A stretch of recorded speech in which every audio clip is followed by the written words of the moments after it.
Su sustancia está hecha de evocación, recuerdo, rememoración y de lo que toma del porvenir. Porque es una parte fundamental de nuestra identidad. Somos nuestra memoria. El programa de Lina que nos lleva de viva voz con los especialistas.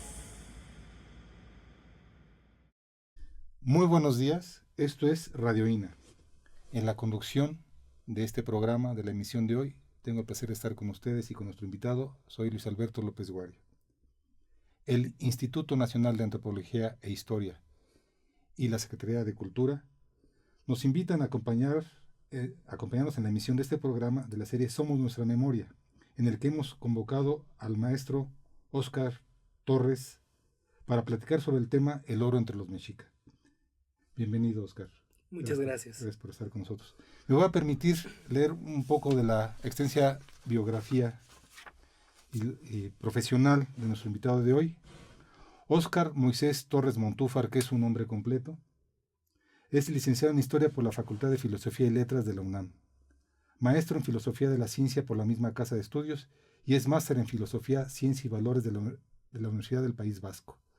Cuenta con diplomado en Historia y Filosofía de la Medicina por la Facultad de Medicina de la UNAM y es, lo que se vuelve un pretexto para estar con nosotros, autor del libro Los Señores del Oro, Producción, Distribución y Consumo de Oro entre los Mexicas, una obra de reciente edición por parte de nuestra querida institución, que estará al alcance de todos ustedes, los interesados, en nuestras librerías. Ha participado en proyectos de investigación en el Museo del Templo Mayor, el Instituto Mora, la Escuela Nacional de Conservación, Restauración y Museografía, además del Instituto de Geografía de la UNAM. Forma parte de una comisión internacional para la historia de las ciencias geológicas y está cursando el doctorado en Historia en el Colegio de México. Muchas gracias, Óscar, por estar con nosotros, porque además he tenido el placer de comprobar algo, me verificas algo. Eres pariente directo de una muy querida investigadora de nuestro instituto. Así es. La maestra Aurora Montúfar López, que tengo el placer de conocer desde hace algunos años y es reconocida investigadora de un área de arqueología, la subdirección de laboratorios. Entonces, un saludo a ella y muchísimas gracias. Digamos como que la vena de la investigación acerca de esos temas la traes de familia. Así es. Y eso me permite entrar un poco al tema, decía, como un pretexto, tomaré tu texto. En particular tu texto es acerca de producción, circulación y consumo del oro entre los mexicas, pero si me permites me gustaría hablar quizá un poco más del oro en general, en la época prehispánica y quizá un poco más hacia la conquista también. Pero ¿por qué el oro? ¿Por qué eliges el tema del oro como tema de investigación? La decisión de estudiar la producción de objetos de oro y con oro entre los mexicas derivó de la lectura de los testimonios de los conquistadores españoles, que constantemente aluden a la riqueza de los atavíos de los señores indígenas que los recibían en sus poblados, que mencionan con descripciones muy prolijas la riqueza de los objetos que le regalaba particularmente Moctezuma Xocoyotzin, el Huitlatlani, el rey de los mexicas. Y estas interpretaciones que se han hecho en torno a las causas que motivaron a los españoles de ir y conquistar a la ciudad de los mexicas, a Mexico Tenochtitlan, y que señalan que las riquezas de oro, entre otros bienes preciosos, fueron el anzuelo, aquello que los llevó, que los impulsó. Perdón, digo, si gustas, lo vamos haciendo así, digamos, como un diálogo.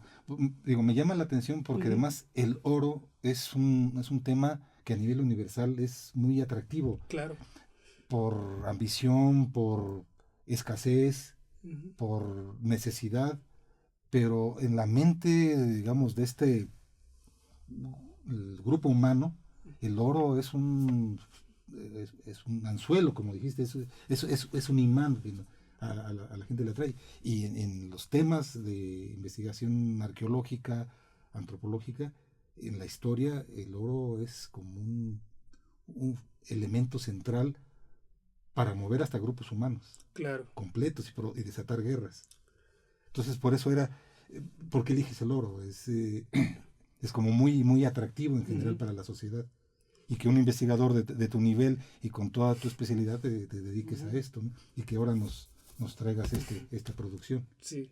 Entonces es a través de lecturas. Empiezas con lecturas y se vuelve atractivo para ti. Ah, sí. Testimonios de conquistadores. A partir del testimonio de los Así conquistadores. es.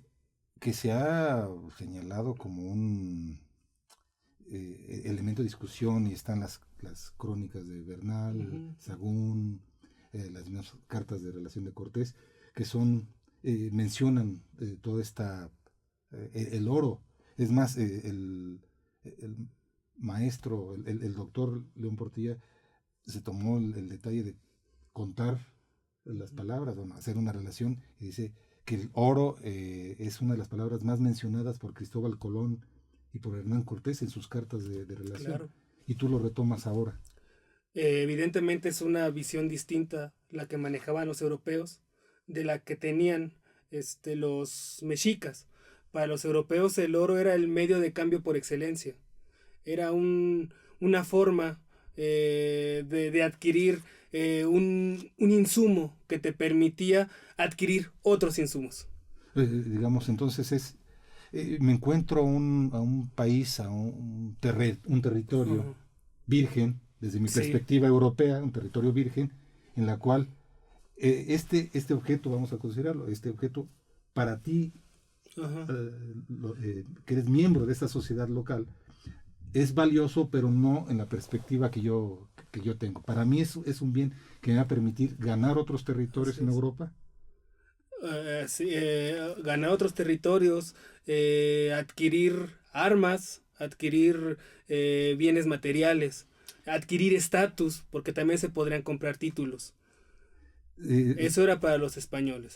Y por eso es un material muy presente en sus crónicas. Algo que han señalado a autores recientemente como Leonardo López Luján y otros, es que en realidad el oro no es un elemento tan abundante dentro del registro arqueológico. Sí. Que es más bien, que es escaso si lo comparamos con otros materiales como las piedras preciosas. Y recordarás, ahora con ese comentario que me haces, ahorita pasaré a una pregunta que te quería hacer sobre esto, pero recordarás que una estrategia que, ya que empiezas por tu interés siguiendo a los cronistas, una estrategia que sigue Bernal Díaz del Castillo, o que al menos él refiere, es que los otros se lleven el oro. Sí. ¿Y él qué agarra? Los chalchihuites, las piedras verdes. Era más valor, él sabía que iban a tener más valor, que en todo caso le iban a permitir, era digamos como una especie de salvoconducto. Tenían más valor en el contexto mesoamericano al que ellos se enfrentaron. Sí. ¿No? Era más fácil obtener comida o algo, o bienes básicos indispensables a partir de intercambiar piedras verdes que intercambiar oro.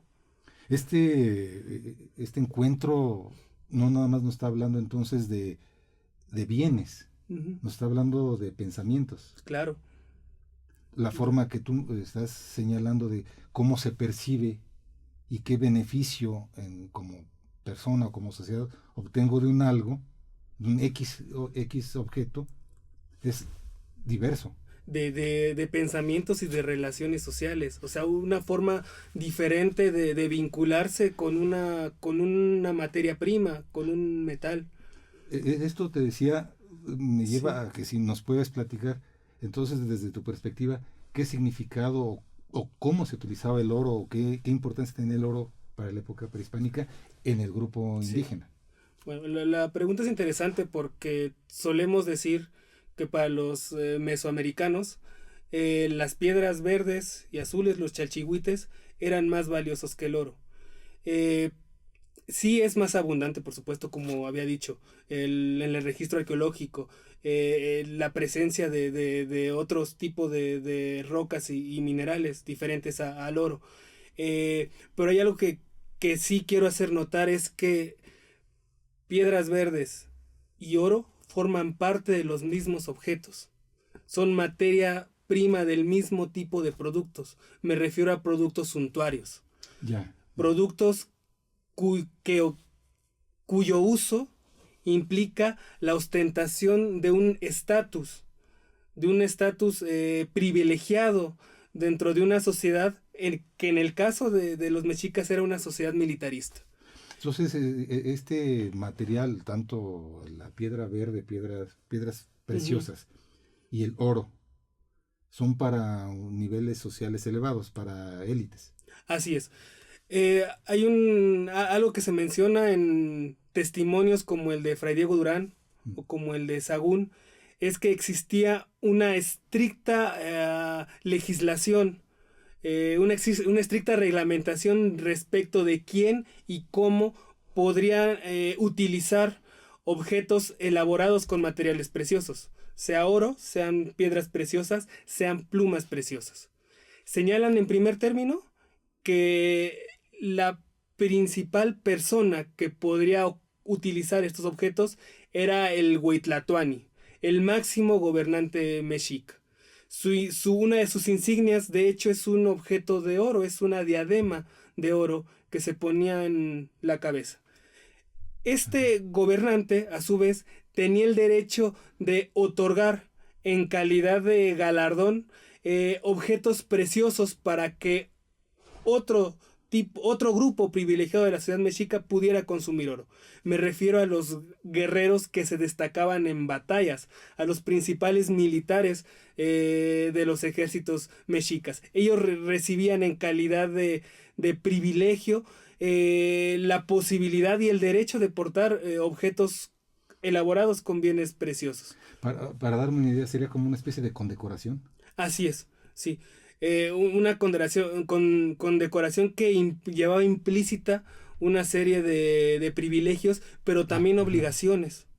Los guerreros valientes tenían que estar siempre prestos para cuando se requiriera sus servicios en el campo de batalla. En este sentido, también estas condecoraciones eran una manera de reproducir el proyecto militarista de los mexicas, este que impulsaron desde el gobierno, desde el periodo de gobierno de Moctezuma y Huilcamina en 1440. Moctezuma I, digamos. Así es. Pero me quiero ir un poquito más para atrás, si me lo permites.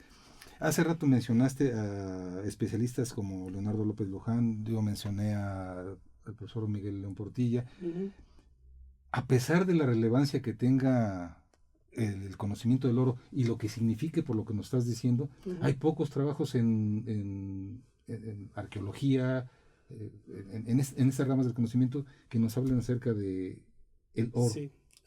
Pero digamos, en la balanza es pocos los estudios y mucha la expectativa de la sociedad.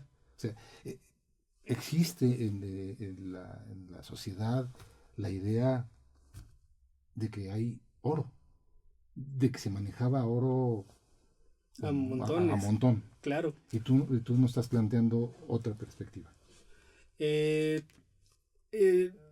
Matizaría, digamos, la idea de que se manejaba oro a montón, tomando en cuenta que son objetos que también estaban elaborados con otras materias primas que eran más abundantes que el oro.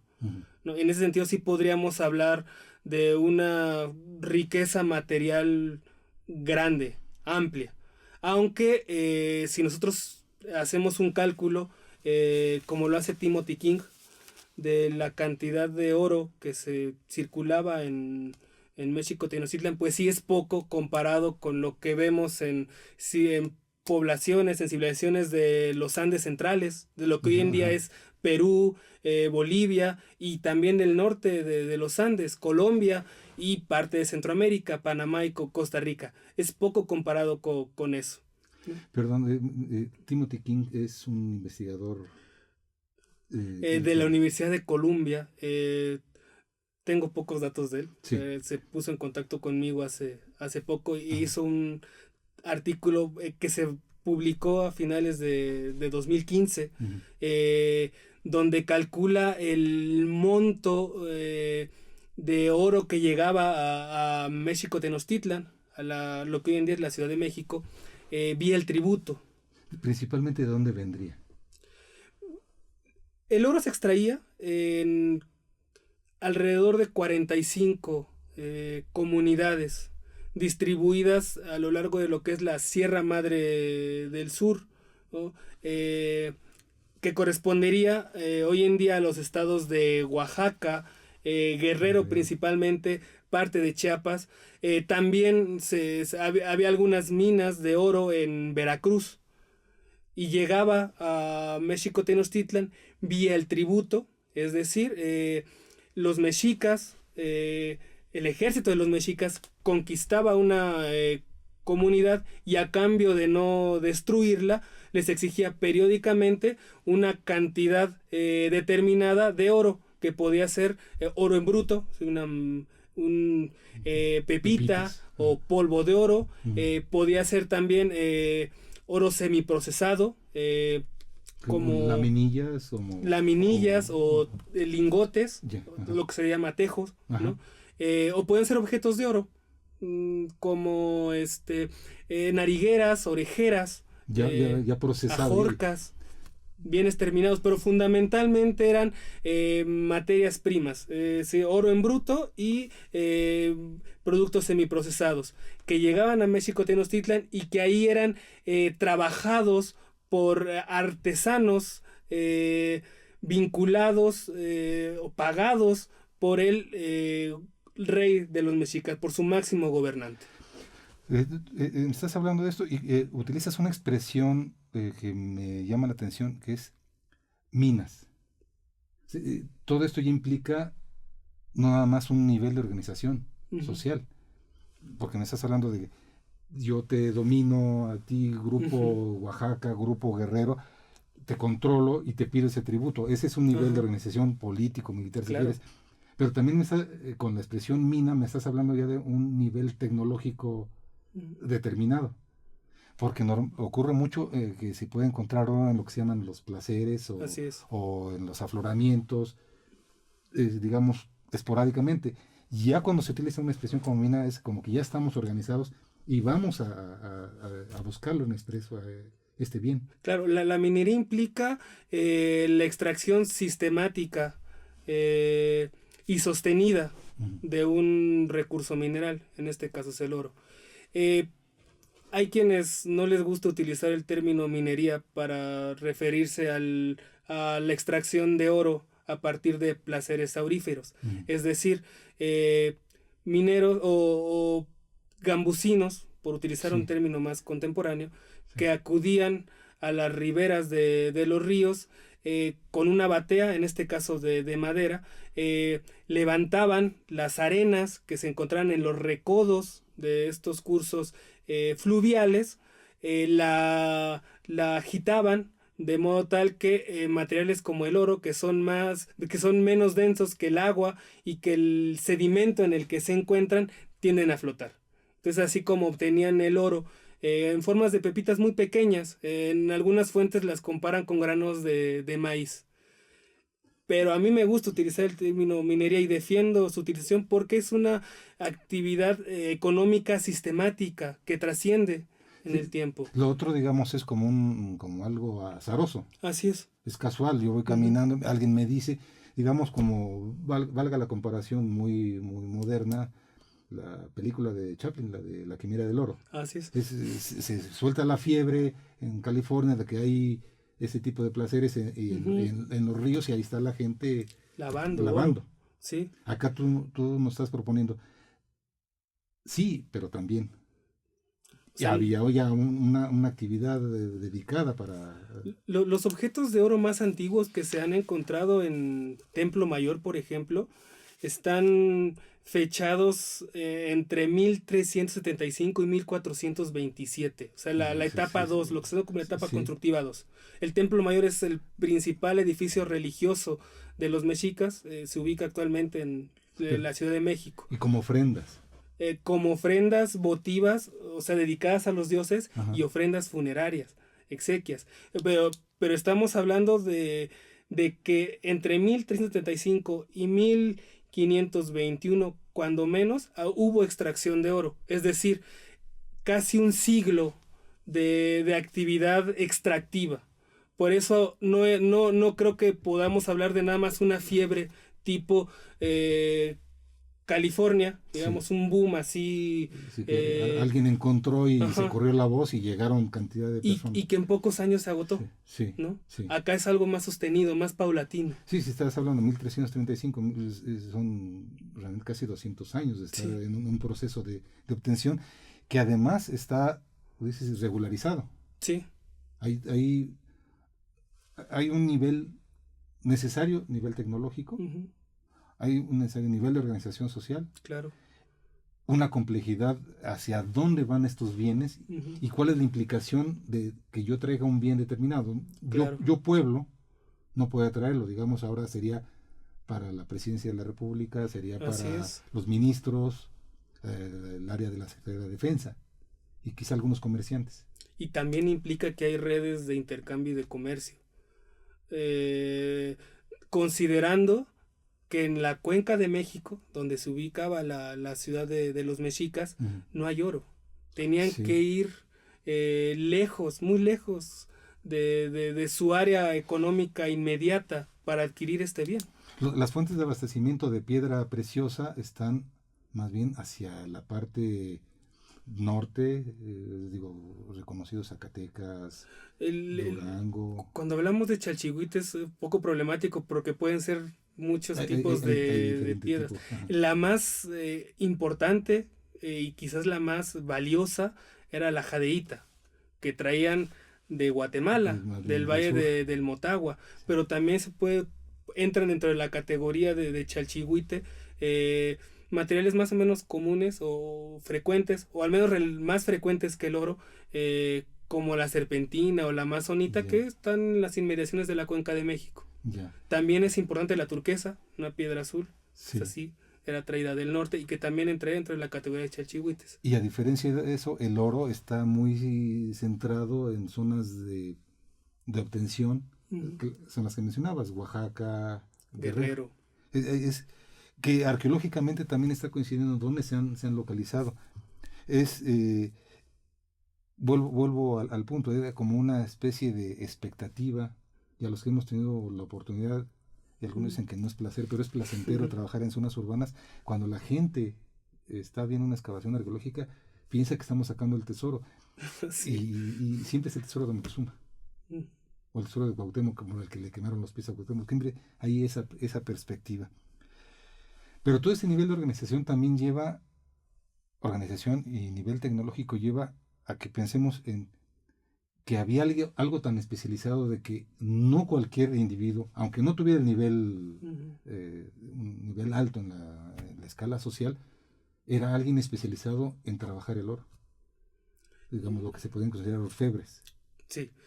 Hay evidencia en las fuentes de al menos 3 grupos de orfebres trabajando en la Ciudad de México, México-Tenochtitlan, o en una ciudad cercana que es Azcapotzalco. O sea, como barrio, como si estuvieran en una casa, en una zona dentro del recinto sagrado. Bueno, el primer grupo se les llama artesanos de palacio. Ellos laboraban en una sala de lo que era el Palacio Real, el Palacio de Moctezuma II, Moctezuma Xocoyotzin, que se llamaba Totolcali. Ahí nos dicen las fuentes que había artesanos que eran mantenidos por el máximo gobernante de los mexicas y que elaboraban piezas que eran empleadas en el culto oficial. Trabajaban junto con artistas de la pluma, con plumajeros, con lapidarios, con tejedores. Dentro de este recinto, las fuentes también nos dicen que los españoles, cuando entraron a este lugar, el Totocali, encontraron piezas de oro y otras materias preciosas y desmontaron el oro para fundirlo. También sabemos indirectamente de la existencia de un barrio de orfebres dentro de la Ciudad de México. Se le llama Yopico en las fuentes. Se asume que es de orfebres porque el dios patrono de este barrio es Chipetotec, que en varias fuentes es mencionado como el dios de los orfebres. Pero no tenemos una certidumbre absoluta de que este barrio hubiese monopolizado el oficio de orfebre. De ser así, probablemente hablaríamos de oficiales que se transmitían el saber de esta rama de la artesanía de generación en generación. ¿Como gremio? ¿O? Sí, como un gremio. Uh-huh. También podríamos decir o suponer que tenía vínculos con amantecas, con artesanos del barrio de Amatlán, que trabajaban la pluma, porque los objetos de pluma también tienen oro. Evidentemente con comerciantes de larga distancia, con los posteca, porque eran quienes traían las materias primas necesarias para esta actividad productiva desde tierras lejanas. Y por último, Bernal Díaz del Castillo menciona en 5 ocasiones la existencia de un barrio de orfebres en Azcapotzalco. Es posible que esto... No tenemos evidencia arqueológica o histórica más allá de lo que dice Bernal Díaz del Castillo, pero es probable, dado la posición preeminente que ocupó Azcapotzalco, que hoy en día forma parte de la Ciudad de México, antes de la expansión de los mexicas y su constitución como imperio. Porque además Azcapotzalco, en todo su proceso histórico, así como dices que formó parte de un grupo de poder muy, muy relevante en la historia prehispánica, Azcapotzalco tiene una tradición de artesanía enorme. Digo, una de las partes que más trascendió fue los amantecas, los que se dedicaban a la pluma, pero también esto mismo lleva, ese mismo comentario lleva de lo de los orfebres al tipo de material que se utiliza, porque has hablado, piedras preciosas, oro, y las plumas también eran fundamentales, y pues mucho de la pluma preciosa venía del sur de nuestro actual país. Y también las piedras preciosas. De hecho, al área de la Mixteca, de la Sierra de Oaxaca, en la crónica de Sahagún y en la de Durán, le llaman Tlalocan, que significa tierra de... o que alude a una tierra de grandes riquezas, un espacio mítico caracterizado por riquezas terrenales y por fertilidad también. Y un poco quizás esta imagen mítica o asociada al área de Oaxaca, la Mixteca oaxaqueña, tenga que ver con que era una zona proveedora de piedras preciosas y de metales preciosos.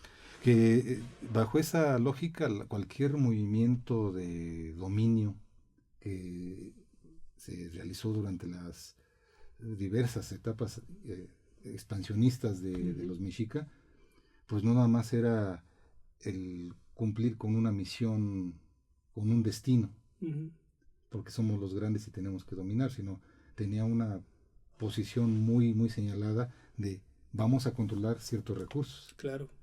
Vamos avanzando para controlar estos bienes. Y los pochtecas, los comerciantes, jugaron un papel fundamental en esta... Eran vanguardias militares en algunas regiones. Eran espías. Es lo que te iba a decir, espías, y por eso lo mencionabas hace rato. También tenían el privilegio de usar ese tipo de condecoraciones. Me distinguen con este objeto precioso que es un objeto de oro, pero que me distingue del resto de la sociedad. Y quizás del resto de los comerciantes, que no todos eran comerciantes de largas distancias. Nada más que sí hay que señalar que podían portar objetos tales como aretes, orejeras, besotes, narigueras, ajorcas, antiparas en los topillos, pero no podían portar la diadema de oro. Ese era un privilegio exclusivo del Huitlatoani, y lo podían hacer pero en rituales religiosos. De todos estos objetos que has mencionado, no sé si quede claro para todos nuestros radioescuchas. Aretes es un objeto de uso común. Para las orejas. Pulseras, pero el besote. Que se escribe besote, con B y con Z. Para no provocar expectativas. Se portaba aquí. De hecho, otro término lo llaman barbote. Porque se portaba en la barba. Sí, ya. Era un distintivo. Tenía normalmente base de oro. También podía tener engastada una piedra preciosa. O podía ámbar. un tipo de gema de origen orgánico. Pero se hacían un corte, ¿no? Así es. Se cortaban acá esta parte acá. bajo el labio. Podía ser así saliente, Ajá. o podía ser redonda. Que hay mucho de esas representaciones en los en códices o Claro. en dibujos de la En época. estelas, en grabados, Ajá. en piedra. Entonces, digamos, vamos a ponerle de este tamaño. Si yo veo a un militar que trae acá unas barras, unas estrellas, Ujú. si me sé los códigos, puedo decir es un coronel, es un teniente, es un subteniente, es un capitán, actualmente. Si veían a alguien que portaba un besote, este es un dignatario. Así es. No es cualquier miembro del No. pueblo y tengo que atender a esa instrucción visual que me están dando de que este es un individuo de alto nivel. Y por tanto tiene ciertos privilegios que no tiene el resto de la población. Ya. Oscar, ¿me permites un momento? Vamos a recordar a nuestro auditorio que estamos conversando con el maestro Oscar Torres Montúfar, Oscar Moisés Torres Montúfar, para que nos platique lo que ha sido tu travesía acerca de el placer del oro. Así es. El placer del oro que para la humanidad ha sido un elemento muy, muy llamativo.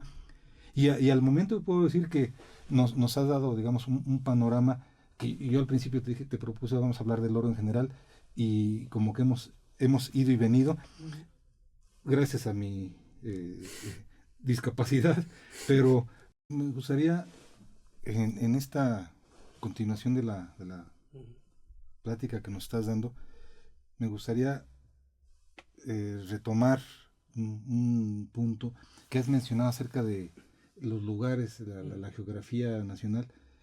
Me gustaría escuchar tu comentario acerca de ello. México como territorio es privilegiado. Tenía una riqueza en recursos naturales enorme. Agua, tierras fértiles. Y da a tanto que da para este tipo de objetos, de bienes que tú empiezas diciendo son suntuarios y que además, vuelvo al punto, implican un nivel de organización, un nivel tecnológico mayor. Estoy de acuerdo contigo, coincidiré contigo en cuanto a utilizar la expresión minería, porque realmente es una labor de explotación constante, sistemática, que es como tú decías. Pero todas esas cualidades del entorno también volvieron tan atractivo al territorio que llevó a lo que se puede llamar expoliación de los bienes. Pero también lleva, por otro lado, a la necesidad de esa organización técnica que son, digamos, los orfebres. ¿Nos puedes comentar algo acerca de, ya nos comentaste con gremio se pasan conocimiento, aparte de Xipetotec, ¿no tendría algo que ver con Huitzilopochtli? Y ahora me refiero por las características físicas del oro. Es como un sol. Sí. Bueno, en náhuatl, oro se dice Custicteocuicatl, es decir, excrescencia amarilla divina. Excrescencia es cualquier rasgo de materia viva que sale del cuerpo y se seca. Puede ser sudor, puede ser secreciones mucosas, saliva, excremento. El oro normalmente aparece en diferentes narraciones míticas como excremento del sol. Sí. Ahora, aquí la clave está en el término cústic, el color amarillo. Una investigadora francesa que actualmente trabaja en la UNAM, Elodie Dupey, ha señalado que a diferencia de nosotros, los occidentales, que manejamos conceptos abstractos de color, es decir, decimos amarillo, pero no lo relacionamos así de inmediato a un objeto concreto. Sí. En Mesoamérica en general, la noción de color ya llevaba implícita una carga simbólica, un conjunto de significados. En el caso del amarillo, el color amarillo se identificaba inmediatamente con la tonalidad dorada que adquieren las plantas en la época seca del año. Hay una temporada de lluvias y una temporada seca. Es decir, cuando se secan, cuando no hay agua, cuando hace frío, cuando envejecen, nos dicen los mitos. Y el oro es esto, es una sustancia que sale del sol y que se seca, que envejece. Los mitos también nos mencionan que el oro, cuando está sobre la superficie terrestre, hace que lo que está en torno suyo se vuelva amarillo. Perdón. Y por tanto, está vinculado con el sector masculino del cosmos. Es decir, pensemos que en Mesoamérica el cosmos era concebido en función de dos cualidades o dos espacios complementarios pero contrapuestos. Un sector femenino, húmedo, asociado a la fertilidad, y un sector masculino, seco, asociado a la sequedad y asociado también a la guerra. De ahí que podamos vincularlo con dioses como Huitzilopochtli, que es un dios guerrero, pero también con Quetzalcóatl, que es el gobernante prototípico y al que se le atribuye la invención de la orfebrería dentro de la cosmovisión mesoamericana. Por una tradición tolteca, porque son los cultos los que tienen el conocimiento, y de ahí es la razón. Los civilizados, es el los origen, que están más alejados de los chichimecas, de la barbarie chichimeca. Así es, de estos pueblos nómadas que vivían de la recolección y de la caza. No, el tolteca ya es alguien que tiene agricultura, que produce artesanía suntuaria compleja, que tiene una estructura social, que es sedentario. Pero de todo esto que me dices, me llama la atención porque al final de cuentas, a ver, tú me dices si lo estoy entendiendo mal. Al final de cuentas no es bajo esta lógica como la que ahora tenemos para entender el oro, que es en sí mismo. Es más, los billetes, las monedas que nosotros utilizamos ahora están respaldadas por una cantidad de oro X que existe en las reservas nacionales. Pero acá no es, en la forma que tú lo estás planteando, no es que el tlatoani o el soldado o el posteca tengan un objeto de oro por el valor del oro, sino por la implicación, por el significado que tiene. Así es. No es que sea algo valioso y por eso te lo puedo tomar, sino porque te está distinguiendo, te significa a ti como ser humano. Hay una referencia en la crónica de Fray Juan de Torquemada que dice que los cañutos que contenían polvo de oro, unas bolsitas así de plumas donde se ponía el oro que sacaban de las minas, podía ser utilizado como moneda, como medio de cambio, en regiones donde se intercambiaba mucho oro. Es la única mención, es una mención muy aislada, que podría sugerir un uso semejante al que nosotros le damos al oro hoy en día. Como de intercambio. Sí, pero es marginal con respecto al resto de la evidencia histórica, donde nos hablan de una relación con una materia mineral en función de un conjunto de significados mítico-religiosos que la convertían en un símbolo de civilización y de autoridad por vincularse con lo tolteca, con Quetzalcóatl, pero también en un símbolo solar asociado a la guerra por ser una excrescencia solar, el excremento del sol.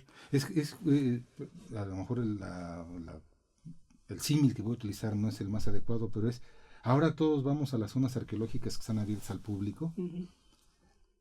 En cualquier época, pero es muy sonado que sea en los días de equinoccio, y se satura la gente del deseo de estar en las zonas arqueológicas, y podemos acceder a los basamentos, a las pirámides, comúnmente conocidas como pirámides, pero esto no ocurría. No. Eran zonas especiales para algunos individuos, y no necesariamente dignatarios, sino que poseían cierta cualidad, cierta capacidad de organización social, nivel de conocimientos, poderío. Y cierta relación con lo divino. A eso, ese es el punto que... Aparte, hay algo que también tomar en cuenta. Los objetos de oro, las insignias de oro y otros materiales preciosos no las pueden utilizar más que en escenarios rituales. Es, digamos, como la banda presidencial, nada más para ciertos eventos. Así es, por supuesto. Y además hay que tomar en cuenta también que al menos los gobernantes mexicas no se aparecían en público frecuentemente, solamente en ciertos eventos. Y en esos eventos eran eventos rituales, donde portaban toda su parafernalia, su diadema de oro o su penacho, dependiendo del ritual, capas de telas finas, con oro, con vestidas de oro bordadas, ajorcas, pulseras, colgantes de oro, orejeras, aretes, los barbotes, los que hablamos hace unos minutos, en fin. Todo el conjunto, o sea, es un ser humano investido y que desde su posición, dónde vive, cuál es su labor, sí, cómo se viste y qué porta, nos está diciendo este es un ser humano especial y a veces hasta podría ser considerado ni siquiera un ser humano. Así es. Es más, la misma expresión Tlatoani nos está dando un concepto, es el que habla, ¿no?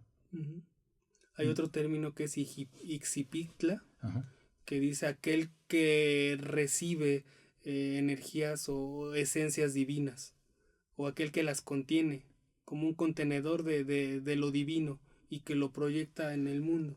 Valga de nuevo la comparación, me gusta hacerlo eso, a lo mejor abuso de ello, pero me gusta hacer comparaciones para que nuestros escuchas con nuestra vida cotidiana nos vayamos conectando. Digamos, sería como el pontífice. Más sí, así es. El sumo pontífice, digamos, ahora es el representante, el vicario, digamos, es el que representa. Al final de cuentas, dejo de ser un ser humano. Hay una fuente, Fray Diego Durán, la crónica de Fray Diego Durán, un dominico, donde dice que portar insignias hechas de materiales preciosos simbolizaba también que la persona que la sustentaba era Dios. Eso es difícil argumentarlo de una forma tan tajante, pero uno podría imaginarse qué pensaría el poblador, el ciudadano de a pie, ¿no? El poblador de la Ciudad de México que no tenía méritos en batalla ni nada, al ver esa figura así impresionante con todo lo que implicaba, con toda la parafernalia, todo el escenario del ritual, quizás sí podía asociarlo a algo sobrenatural. Y hay lugares en sitios arqueológicos que han sido excavados. Ahora me viene a la mente uno que trabajó un querido arqueólogo, mi tocayo Luis Alberto Martos, que encontró un túnel que le permitía al dignatario o al sacerdote aparecer de pronto ante la gente. O sea, era un túnel que se conectaba de afuera del basamento, entraba, digamos, un poco en posición a gatas y de pronto aparecía ante el pueblo. O sea, este es un fenómeno mágico. Entonces, ese es un punto que me ha llamado mucho la atención de lo que has estado platicando, es el significado del oro para el mexica, para que podamos, digamos, si me permites, extenderlo para la época prehispánica, es uno. Sí. Y de pronto vienen unos que hasta llegan a fundir objetos de una calidad estética por orfebrería para salir corriendo con ellos. Así es. Vamos a fundirlos rápidamente en lo que se pueda y vamos a cargarlos. Y que el mismo Bernal cuenta pues que fue un gran problema en la salida. Cuando huyeron por la calzada de Tacuba. En la Noche Triste. Noche Triste, ¿no? Entonces, es un mundo totalmente diverso en cuanto a cómo concibo. Tú me estás hablando de que el oro tiene que ver con la divinidad. Así sí es crecencia, pero no es crecencia en el sentido occidental de algo que no tenga valor, algo que tenemos que echar al drenaje. Como un desperdicio. Es ¿no? un desperdicio. Aquí es algo que Dios Ujú, me dejó ujú, y me magnifica ujú. y me significa ante todos los demás. Yo resalto. Y me conecta con una energía divina, en este caso Anda, asociada al anda, sol, anda. O o sea, sea, sí. al lado masculino del cosmos. Sí, entonces no nada más es un objeto que en sí que me distinga, sino también es un objeto que me conecta. Claro. Y ahí lo interesante es también la relación con el jade, con los chalchihuites en general, porque significaban exactamente lo opuesto. Eran materiales vinculados a la luna, al sector femenino del cosmos, a la noche, a la fertilidad agrícola. Curiosamente, así como del oro se decía que cuando estaba en la tierra tornaba amarillo todo lo que estaba en torno de él, Ajá. de los chalchihuites se decía que expelía una especie de vapor, poco para representar lo que es la humedad de un material vinculado al sector femenino. El sector femenino, que es lo que comentabas hace rato. Mm. Se me estaba pasando algo, disculpa, me gustaría regresar a ello. De todas formas, el trabajo de la metalurgia aquí en México tiene una tradición, una profundidad histórica, pero mucho se habla de que esta capacidad tecnológica venía de Sudamérica. Ujú. Se ha hablado de ello, sobre todo por la parte de Michoacán, Ajá. Oaxaca, Guerrero, o sea, digamos, es la costa del Pacífico de nuestro Sí. país, es por donde llegó la capacidad tecnológica para desarrollar esto. ¿Cuál es tu opinión sobre? Bueno, la pieza más antigua de oro encontrada en Mesoamérica se encontró en Altunja, lo que actualmente es Belice, en Centroamérica. Es una cuenta de oro con forma de una garra.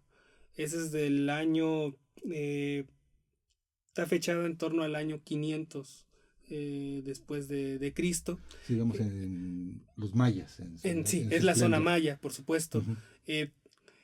Tiene un estilo, el estilo artístico sugiere que provenía de Panamá, de lo que es el sur de Centroamérica. Se le conoce como estilo coclé. Otro, vamos a decir, zona arqueológica donde se ha hallado oro es el cenote sagrado de Chichén Itzá. Sí. Este es un cuerpo de agua donde los sacerdotes mayas fueron lanzando, tirando objetos votivos, objetos en favor de su divinidad. Entre ellos había objetos de oro. En un periodo de tiempo muy amplio. Tengo entendido que es desde el 800 después de Cristo hasta el 1500 más o menos, que uno puede encontrar objetos, o digamos, relacionados con esta escala de tiempo. Ahora, estos objetos, de acuerdo también con análisis estilísticos, se ha señalado que provenían de diferentes culturas de lo que hoy es Colombia, Panamá y Costa Rica. Los objetos de oro que ya demuestran una iconografía y un estilo que podríamos decir que es mesoamericano, Ajá. más antiguos, son los encontrados en la tumba 7 de Monte Albán, en Oaxaca. Estos datan de alrededor del año 1200 después de Cristo, es decir, son muy tardías respecto de objetos también hallados en Mesoamérica, pero que son traídos de Centro y Sudamérica. Ahora, los objetos de oro más antiguos hallados en el continente americano provienen de los Andes centrales, de la cultura chavín, lo que actualmente es Perú, son del año 900 antes de nuestra era. Por eso se afirma que el desarrollo de la metalurgia en Mesoamérica provino de una transferencia tecnológica que viene desde los Andes centrales, siguió vía el norte de Colombia, Centroamérica hasta Oaxaca. En el caso de la tradición metalúrgica del occidente de México, lo que actualmente es Michoacán, es básicamente cobre. tiene otra tradición metalúrgica, como lo demuestra la investigadora del Instituto Tecnológico de Massachusetts, Dorothy Hostler, Ajá. que la vincula con metalurgia del cobre en lo que actualmente sería Ecuador, la costa de Ecuador y la costa de Perú, pero trae otro tipo de tradición metalúrgica. En el caso del oro, lo que caracteriza así a grandes rasgos, independientemente de lo que son los rasgos estilísticos e iconográficos que sí varían de una cultura a otra, es la técnica denominada de cera perdida, que es una constante desde los Andes centrales hasta el centro de Mesoamérica. Lo que se hacía por fundición, ¿no? La cera perdida implica fabricar un objeto con una mezcla de cerámica y carbón, darle toda la forma, cubrir este objeto con una mezcla de copal y cera, y después recubrirlo nuevamente con cerámica y una mezcla de cerámica y carbón. Posteriormente, este objeto se introducía en un horno, en un atanor, y se ponía a calentar.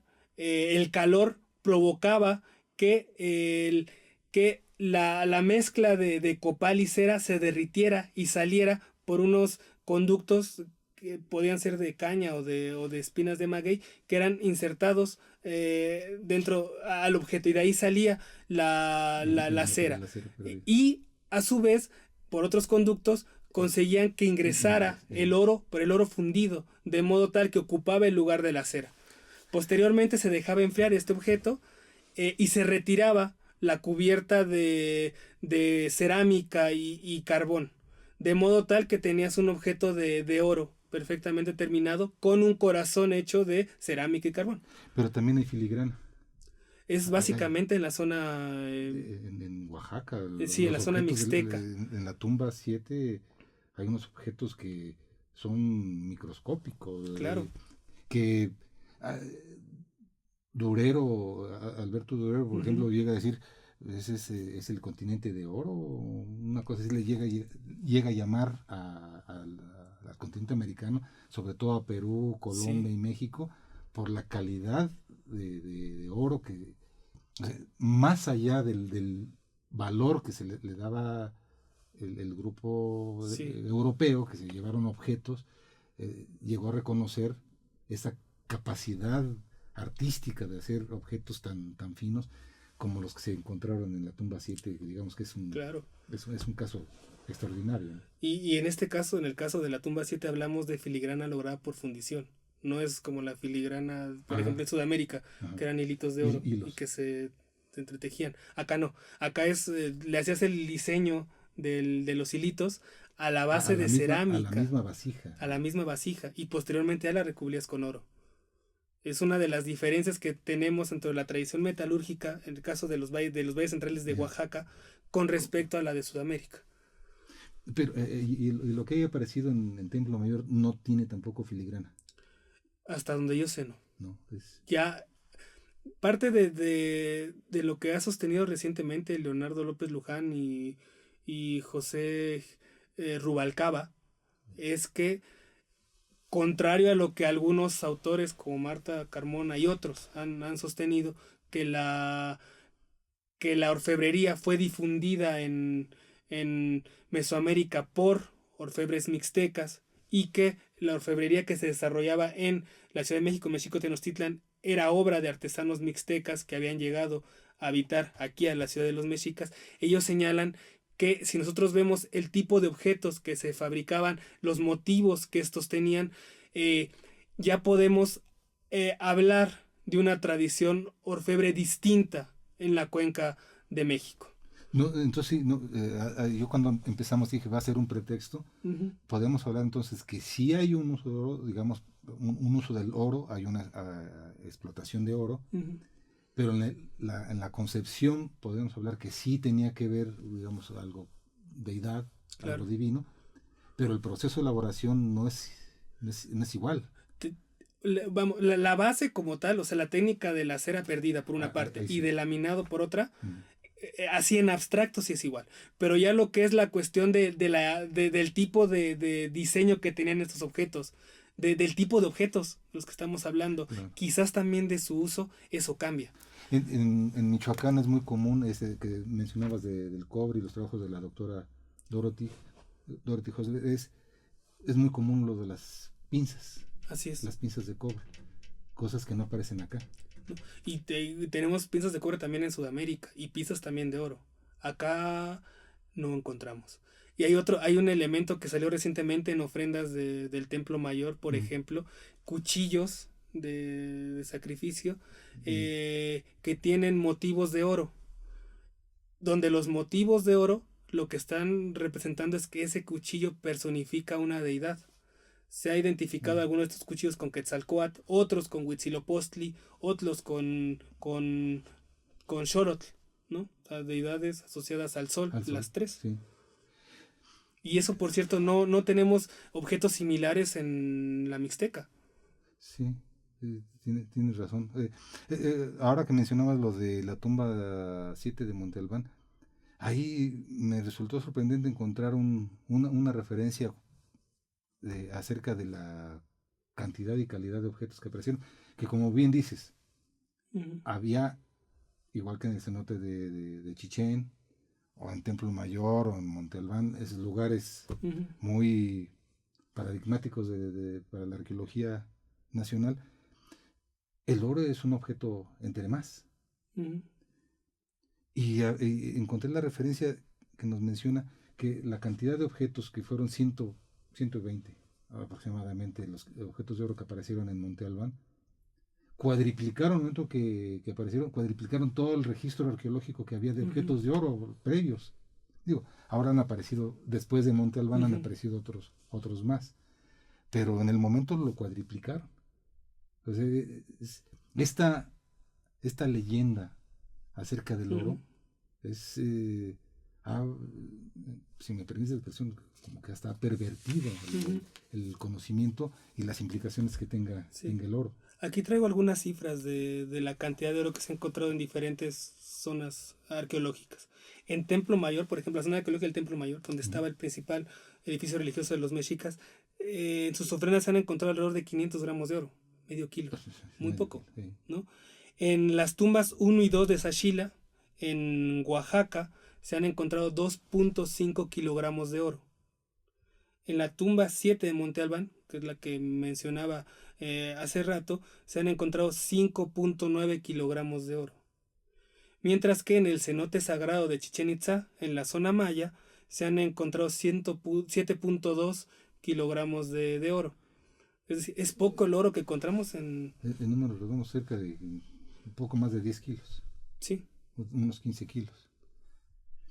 Entonces, realmente ha sido una leyenda que se ha creado en torno a la persistencia, la necesidad de oro, cuando aquí, si me permitieras, yo subrayaría algo que nos has dicho, es el significado del oro para el grupo indígena, diverso, que ahora, ya en esta etapa del diálogo, de la entrevista que estamos realizando, me gustaría dejar para el final en cuanto a la conquista.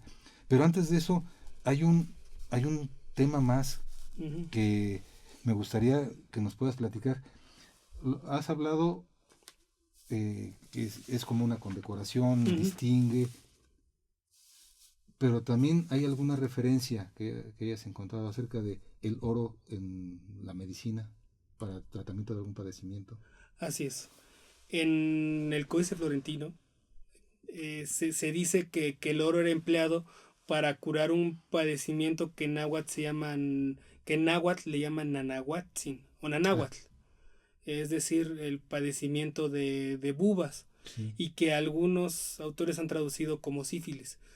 Es difícil hacer esta equiparación entre la medicina prehispánica y la medicina científica actual, pero ok, vale. Se describe este padecimiento como un brote de granos o de bubas, de bubones, muy repugnante en la cara, en todo el cuerpo. También se dice que este padecimiento tuye las manos. Hay un término muy bonito que se llama Puchonanáhuatl, que significa bubas de árbol o bubas de la ceiba. La ceiba, un árbol muy grande que uno puede ver que es común encontrarlo a veces en las plazas centrales de algunos pueblos en México. Cuando es joven el árbol, desarrolla unas espinas en el tronco, en la corteza, que se llaman espinas dérmicas y que suelen compararse con los síntomas de esa enfermedad. Bueno, en el Códice Florentino se menciona que el oro, junto con otro tipo de sustancias medicinales, como la deyección del zorrillo, la picadura de la araña capulina, también conocida como viuda negra, la hierba Ixclayo, que no he podido identificar, otros procedimientos terapéuticos como el temazcali o el trabajo arduo podían ayudar a curar las bubas, el nanáhuatl. En mi opinión, el oro y la deyección del zorrillo comparten un mismo principio terapéutico. ¿Por qué digo esto?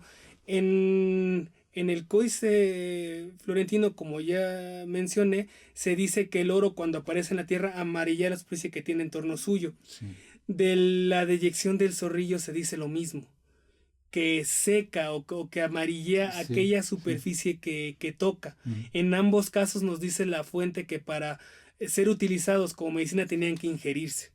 Ahora bien, en el caso de los otros, bueno, debo decir también que se menciona en el caso del piquete de la araña capulina, que asa el grano donde toca, ¿no? Se utiliza esta palabra.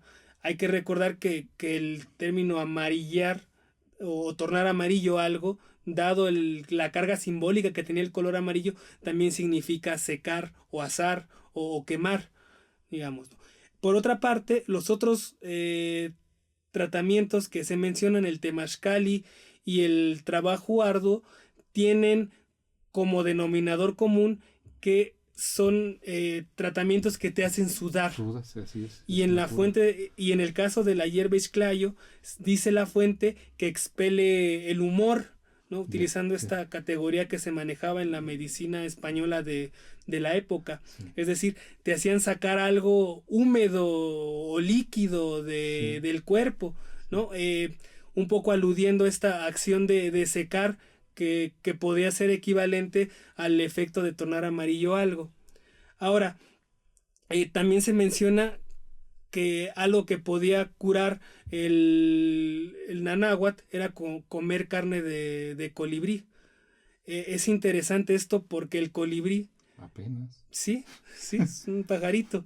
Es interesante porque el colibrí es un pájaro que tiene un plumaje muy brillante y muy vívido, de color verde y rojo y blanco en época de lluvias, pero que pierde su plumaje y enflaquece terriblemente en época seca. Probablemente el acto de comer, de ingerir la carne, implicaba que el enfermo se identificara con el proceso que tenía o que experimentaba el pájaro, el colibrí, a la hora de pasar de la etapa de la temporada de lluvias a la etapa seca, ¿no? Y es curioso, ¿podrías repetir el nombre que decías del padecimiento? Porque me recordó al de la leyenda de... Sí. Es Nanahuatzin. Nanahuatzin es el buboso también, el dios joven. Y además, Nanahuatzin es el que al final, según esta leyenda, es el que se anima y se avienta al fuego. Y emerge como sol. Nada más. Sí. Y después se avienta el valiente guerrero y le tienen que dar un conejazo. Así es, y se convierte en la luna. Es interesante esa relación, y que además tenga que ver con el tratamiento de ese padecimiento. Claro. De las bubas, que era muy, muy mencionado para este periodo. Óscar, hay muchas más cosas y de los temas que has mencionado, de las líneas de trabajo que has desarrollado, daría para más, pero bueno, el tiempo transcurre. Ese elemento no podemos eliminarlo. Entonces, me gustaría, te agradeceríamos si nos puedes recomendar algo para que el público interesado se metiera más en la Claro. información que nos has estado dando. Bueno, recientemente han salido en 2 artículos sumamente novedosos sobre el oro. El primero de ellos, publicado por la revista Estudios de Cultura Náhuatl en enero y junio del 2015, por Leonardo López Luján y José Luis Rubalcaba Gil, da cuenta de descubrimientos recientes de objetos de oro en la zona arqueológica del Templo Mayor en la Ciudad de México. Y al hacerlo hace todo un recuento, una valoración de aquello que se ha trabajado recientemente sobre el oro en Mesoamérica. Aquí es importante señalar, Leonardo López Luján, un prestigiadísimo arqueólogo que ha dedicado su vida a estudiar la zona arqueológica del Templo Mayor y que es autor del principal libro sobre ofrendas del Templo Mayor y que como tal conoce como nadie el tipo de materiales, de dónde provenían y para qué se utilizaban, que aparecían dentro de el Templo Mayor. Y José Luis Rubalcaba Gil, un físico que ha hecho estudios a objetos arqueológicos y que ha ayudado a determinar arqueológicos de metal y que ha ayudado a determinar qué porcentaje de qué metal contenían estos objetos, ¿no? Y otro artículo que ha salido recientemente en la revista Ancient Mesoamerica, es un artículo en inglés por un investigador de la Universidad de Columbia, Timothy B. King, hace una evaluación también de lo que fueron los descubrimientos recientes en el Templo Mayor y hace un cálculo a partir del códice mendocino respecto de qué cantidad de oro llegaba a México Tenochtitlan en calidad de tributo. Y finalmente, otra publicación más o menos reciente. Este libro no es específicamente de oro, se llama El Penacho del México Antiguo, coordinado por Sabine Haag, Alfonso de María Campos, Lilia Rivero Weber y Christian Fest. Fue un equipo interdisciplinario de investigadores de Austria y de México que se pusieron a investigar y a restaurar el penacho, la pieza conocida como penacho de Moctezuma, que se encuentra actualmente dentro de las colecciones del Weltmuseum de Viena. Hay que recordar que esta pieza tiene entre sus materias primas laminillas de oro insertadas en plumas que son de quetzal y de cotinga. Bueno, ya son de azul de un martín pescador después de una restauración que las cambiaron. Pero bueno, este libro es valioso porque te muestra la relación entre el oro con otras materias primas y cómo el oro funcionaba como un aditamento de objetos preciosos. Objetos que, subrayo, aparte estaban fabricados o con piedras preciosas o con plumas preciosas. Y que en algunos casos es lo que mencionaste, que fueron arrancados esos fragmentos de oro para fundir. Quedaría, como te digo, necesitaríamos tiempo para terminar con esos temas. A mí me gustaría reiterarle a nuestros radioescuchas que Óscar Moisés Torres Montúfar acaba de publicar este libro llamado Los Señores del Oro, publicado por el Instituto Nacional de Antropología e Historia. Se lo recomendamos porque, bueno, acá es cuestión de una hora. Esto es cuestión de años.